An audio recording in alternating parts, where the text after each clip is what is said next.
pour l'association GESEM, qui est le groupe d'études des cétacés de Méditerranée. Donc on est basé à Saucé-les-Pins, pas très loin d'ici. Et je vais vous parler aujourd'hui de l'intérêt scientifique du suivi des échouages de cétacés. Donc à quoi servent les échouages pour la science? Donc il faut savoir qu'en France, il existe ce qu'on appelle le Réseau national échouage, donc le RNE, qui a été créé en 1972 et qui est composé de plusieurs centaines de bénévoles qui sont formés et qui sont présents sur tout le littoral français. Donc il y en a un peu plus de 400 aujourd'hui, et ce réseau de bénévoles, il est coordonné par l'Observatoire Pélagis, qui fait partie de l'Université de La Rochelle. Et ce réseau constitue l'une des plus longues séries de données d'échouage en Europe. Je crois qu'on est en concurrence avec le Royaume-Uni. À ce jour, il y a plus de 20 000 échouages qui sont recensés et centralisés dans une grande base de données qui est gérée par l'Observatoire Pélagis. Et en Méditerranée française, le réseau est géré par les coordonnées localement par le GESEM. Donc il y a différents niveaux de prélèvement qui existent. En fonction de l'état de fraîcheur des individus, on a plusieurs protocoles, plusieurs niveaux de prélèvement.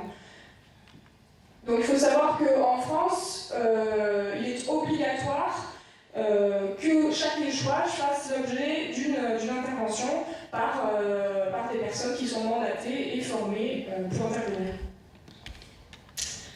Donc quels sont les intérêts de ces échouages pour la science? Donc le premier, c'est l'apport de connaissances sur des espèces rares.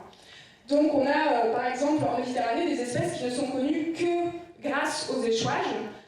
C'est le cas par exemple de cette espèce-là, baleine à bec de Sowerby. Ici vous avez un article de Nice Matin qui date de 1996, donc qui relate l'échouage de 2 individus. On a également découvert une espèce en Alaska il y a 3 ans, de baleine à bec, grâce à un échouage. Donc il y a également des connaissances qui sont apportées pour des espèces qui sont plus communes, mais qui sont quand même relativement rarement observées en mer, ce qui est le cas de la baleine à bec de Cuvier, le Ziphus, ou encore de la baleine à bosse. Donc là vous avez un échouage qui est récent, qui date du début de cette année. Et puis la baleine à bosse à Carie en 2011. Les échouages apportent aussi des informations sur la distribution de nos populations de cétacés au large. Il y a un modèle qui a été développé par l'Observatoire Pélagis et qui utilise en fait un modèle de dérive inverse pour arriver à retrouver d'où viennent les individus qui sont échoués en mer. Donc ici vous avez une carte avec chaque point blanc représente un échouage et vous avez la grille là avec les provenances qui sont estimées grâce à ce modèle de dérive inverse qui a été développé en collaboration avec Météo France, donc qui prend en compte les vents, les courants, les marées, etc. Et grâce à l'état de décomposition, on va arriver à savoir si l'individu vient de tel ou tel endroit en mer. Donc ça, c'est une carte qui a été faite à partir de l'échouage de dauphins communs. Et puis, donc, évidemment, chaque échouage sont systématiquement géoréférencés. Donc on va avoir une idée effectivement de la fréquentation, du nombre d'individus qu'on a en mer et de leur distribution géographique. Ensuite, on va avoir des informations sur leur régime alimentaire. Donc, à travers l'analyse des contenus stomacaux, qui apportent beaucoup de connaissances et qui permettent aussi d'appréhender les interactions en fait, entre les cétacés et les pêcheries à travers l'analyse des espèces qui ont été ingérées. Donc, par exemple, une étude qui a été réalisée notamment sur le grand dauphin, grâce à l'étude de 48 estomacs. Donc, on arrive à retracer comme ça leur régime alimentaire. Et pour le grand dauphin, donc on a une alimentation qui est basée majoritairement sur le merlu et le congre. Et après, évidemment, toute une diversité d'espèces, notamment des céphalopodes, etc. Les données biométriques, évidemment, puisque tous les animaux qui sont échoués sont mesurés un peu dans tous les sens, comme vous le voyez. Donc ça va permettre d'étudier les variations anatomiques qui peuvent être régionales. Donc pour une même espèce, on va avoir des animaux qui vont être de tailles différentes en moyenne. Et évidemment aussi vont permettre de confirmer l'identité des espèces échouées. Donc évidemment, l'état de santé des populations qui vont pouvoir être évalués grâce aux échouages, notamment avec un indicateur qui sont les parasites. Donc en soi, les parasites sont pas mortels, mais ce sont des cofacteurs de mortalité, notamment par leur quantité et par les organes qu'ils parasitent, qui sont souvent des organes vitaux. Et puis on a également des informations sur les zoonoses, les épidémies, notamment en ce qui concerne les cétacés. On a le morbillivirus qui est à l'origine d'une grande épidémie qui concerne notamment le dauphin bleu et blanc, mais qui touche aussi d'autres espèces de cétacés, qui est partie d'Espagne en 90, qui, comme vous le voyez sur la carte, s'est propagée dans toute la Méditerranée. Donc en 1991, il y a eu un pic très important de morbillivirus qui a entraîné la mort de plus de 800 individus.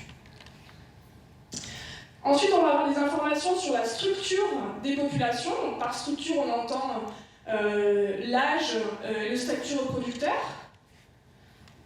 Donc l'âge, on va pouvoir le connaître chez les odontocètes qui sont les cétacés à dents.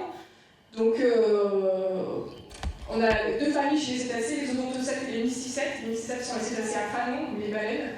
Et les odontocètes, donc tous les cétacés qui ont des dents, et grâce aux dents, on va pouvoir âger les individus. Donc chaque strip de croissance correspond à une année. Donc évidemment, des prélèvements de dents sont réalisés systématiquement, puisque les dents, même si l'individu est très décomposé, les dents sont toujours là. La détermination du sexe, quand c'est possible, et l'examen évidemment de l'appareil reproducteur, qui vont pouvoir fournir des données sur le statut reproducteur. Est-ce qu'on a affaire à un individu qui est immature, mature, gravide, etc. Après, on a des informations aussi évidemment sur la génétique des populations, parce que là on va avoir beaucoup de matériel génétique, la peau notamment, donc à travers le prélèvement de tissus, pour mettre en évidence, comme le disait Hélène tout à l'heure sur les animaux vivants, on va pouvoir mettre en évidence des différences génétiques entre populations au sein d'une même espèce, et évaluer aussi leur degré d'isolement génétique, également analyser les liens de parenté entre individus, etc. Enfin, on a également l'impact des activités humaines qui va pouvoir être évalué à travers les échouages. Donc tout ce qui est contaminant, les microplastiques, les pesticides, les métaux lourds, les cétacés, comme vous le savez, ils sont placés en fin de chaîne alimentaire, donc ils vont accumuler de nombreuses quantités de polluants, et ça va pouvoir être analysé grâce aux échouages. Également évaluer l'impact des pêcheries à travers les captures accidentelles.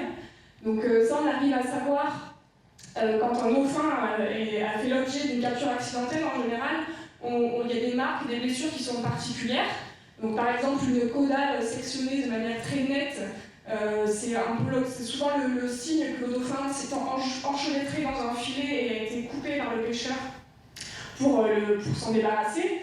Ou alors des marques de filets sur la peau, du quadrillage de filets sur la peau, ou des marques de cordage. Donc il va y avoir différents signes qui vont permettre de savoir si l'individu a eu affaire à un filet.